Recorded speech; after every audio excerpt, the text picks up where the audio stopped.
Masih bersama kami di Metro Siang pemirsa, mari kita baca peluang tiket timnas Garuda melenggang ke Piala Dunia 2026. Sudah tersambung bersama mantan pemain timnas Indonesia sekaligus pelatih sepak bola Bambang Nurdriansyah, Coach Banur. Selamat siang Coach, kalau Anda lihat permainan Indonesia kemarin malam bagaimana Coach Banur? Selamat siang Mbak. Jadi begini, kalau kita mau bicara Piala Dunia, khususnya kualifikasi di negara Asia ini, ya siap-siap berhadapan dengan tim-tim raksasa Asia. Apa yang disuguhkan pemain kita sebenarnya tidak jelek, memang Jepangnya yang luar biasa menurut saya. Ya, materi kita juga tidak jelek, sudah banyak perbaikan. Diaspora juga sudah didatangkan, tetapi sekali lagi kalau kita mau ke Piala Dunia, kita berhadapan dengan tembok-tembok besar, raja-raja Asia yang kita harus hadapi dan kita harus kalahkan gitu. Secara umum sih memang Jepang di atas kita ya. Bagaimana mereka bermain tenang, bagaimana mereka bermain menunjukkan kelasnya, kelas dunia. Peluang tidak tertutup, Pak. Sangat tidak tertutup. Ada 3 home yang kita harus maksimalkan untuk mencapai ranking 4 atau 3. Jadi kandang lawan Bahrain, lawan Cina, dan Arab Saudi. Itu yang kita harus maksimalkan. Sekali lagi, ke Piala Dunia tidak gampang. Tidak serta-merta mendatangkan diaspora kita dengan enteng melaju ke Piala Dunia. Seperti itu, Mbak. Baik, jadi ada 3 laga yang harus dimaksimalkan timnas Garuda, lawan Cina, Bahrain, dan Arab Saudi nanti tanggal 19. Tapi Coach Banur, kalau kita lihat di permainan kemarin, memang kita tahu Samurai Biru ini selalu langganan Piala Dunia dari Asia. Nah, selain perbedaan kelas sebenarnya, apa yang membuat faktor kekalahan Indonesia bisa terjadi kemarin, Coach? Banyak hal, Mbak ya, banyak hal. Salah satunya itu kelas mereka memang di atas kita. Bayangkan kita tuh waktu bertahan banyak orang di kotak penalti kita, di box penalti kita.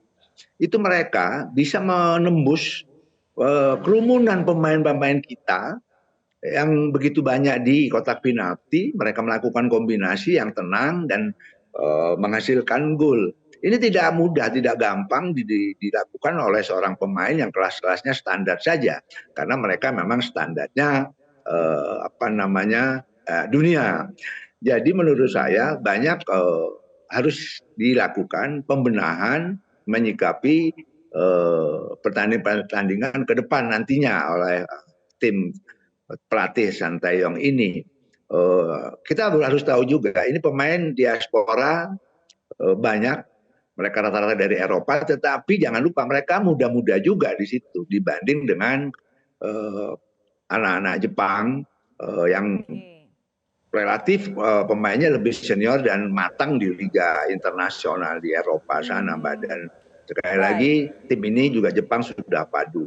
Tinggal bagaimana sekarang dengan diaspora yang ada ini, Sintayong bisa meramu sebuah kekuatan dan tentunya memperbaiki kekurangan-kekurangan yang ada di tim kita ini.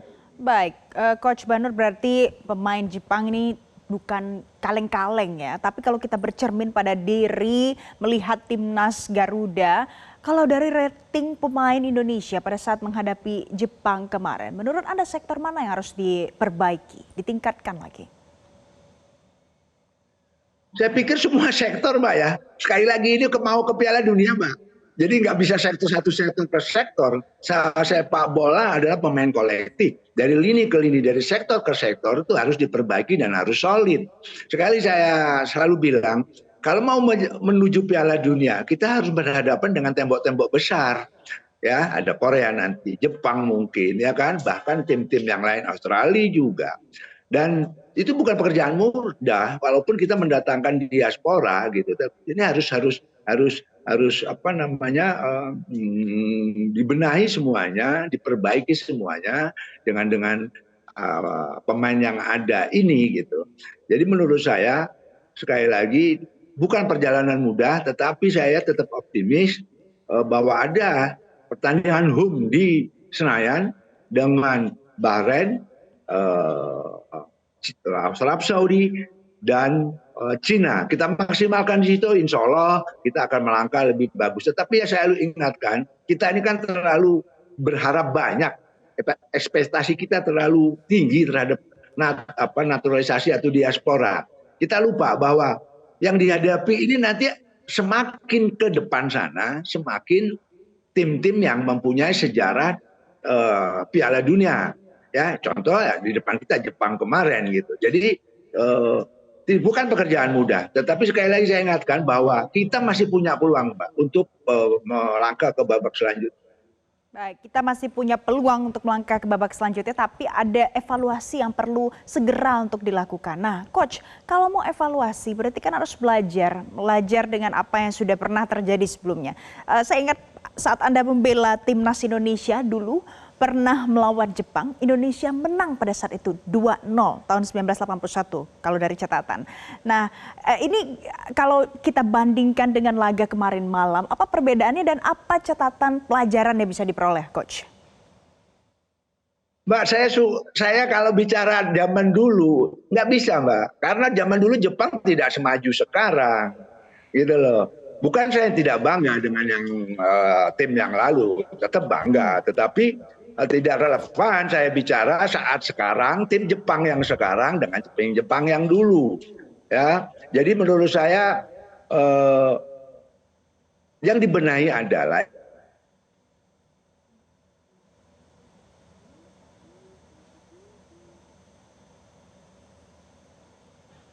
Coach Banur?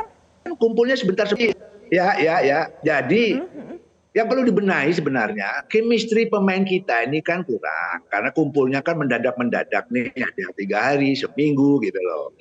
Nah, sedangkan mungkin tim-tim lain juga seperti itu, kumpul tetap terus langsung main seminggu umpamanya. Tetapi sebelumnya mereka kumpul lama. Kalau kita timnas Indonesia ini kan tidak pernah kumpul sebelumnya gitu loh. Kayak taruhlah Jepang kan dari muda mereka kumpul nih. Setelah itu mereka berkarir di Eropa sana, tapi ketika tim nasional membutuhkan mereka kumpul kembali. Jadi menurut saya waktu untuk berkumpul menjadi chemistry supaya satu sama lain bisa saling mengerti. Tetapi itu tidak mudah buat Sintayong karena mereka kan juga terikat kontrak, harus main di klubnya sana, di Eropa sana, di liga sana. Seperti itu, Mbak. Oke, jadi dapat satu catatan pelajaran dari Coach Banur soal chemistry juga sempat dibahas. Nah, nanti menjelang Arab Saudi, laga melawan Arab Saudi, apalagi yang harus dipersiapkan oleh Coach Sintayong seharusnya untuk bisa dapat hasil maksimal, Coach? Ya, yang pertama kita maksimalkan momentum kita main di kandang. Kedua tentu ada pembenahan dari aspek permainan itu sendiri, taktikalnya seperti apa lawan Jepang. Saya pikir tim Sintayong dan timnya, pelatih maksud saya, sudah mencatat, sudah menganalisa bagaimana kita berhadapan dengan Saudi, Bahrain, dan nantinya Cina di kandang. Itu momentum kita untuk meraih poin penuh. Tentunya mereka sudah punya tim yang menganalisa itu dan harusnya bagaimana ke depan berhadapan dengan tim-tim tersebut. Saya pikir Sintayong dan timnya bukan pelatih amatir, profesional, sudah menganalisa itu. Mudah-mudahan analisanya jitu dan keputusannya jitu, sistem apa, model apa yang harus mereka lakukan ketika berhadapan 3 tim itu yang main di home. Kedua, kalau bisa mereka itu datang berkumpul lebih awal. Karena terus terang chemistry atau mereka ini bertemunya sangat sebentar. Dan sebelumnya mereka belum pernah bermain bersama. Seperti itu, Mbak. Baik, jadi chemistry nomor 1 saat ini. Tapi Coach Banur, ngomong-ngomong nanti Indonesia versus Arab Saudi, prediksinya bagaimana Coach? Apakah bisa menang, imbang? Kalau kita mau lolos ke babak selanjutnya, Mbak, nggak ada kata lain. 3 pertandingan kita maksimalkan harus menang. Kalau kita mau punya sejarah untuk melangkah ke babak berikutnya lagi. Saya pikir itu bisa dengan diaspora pemain yang ada sekarang. Dan tim Sintayong harus memeras otak bagaimana strategi yang akan diterapkan ketika berhadapan dengan Saudi, dengan Bahrain, dengan Cina nanti di Senayan. Sekali lagi itu momentum untuk kita meraih poin penuh. Dari pertandingan-pertandingan sebelumnya, Coach, berapa kira-kira tebakan skor dari Coach Banur Indonesia versus Arab Saudi nanti 19 November? Saya pikir menang berapa saja Mbak, yang penting 3 poin, itu yang paling penting. Oh, berarti kalau yang penting 3 poin berarti harus menang nanti melawan Arab Saudi. Terima kasih Coach Banur sudah bergabung bersama kami memberikan perspektif baru dan optimisme untuk nanti timnas Garuda melawan Arab Saudi 19 November. Terima kasih Coach. Pemirsa, nanti usai jeda di Metro Siang ada ulasan lain untuk Anda. Kericuhan antar pendukung calon. Jelajahi cara baru mendapatkan informasi. Download Metro TV Extend sekarang.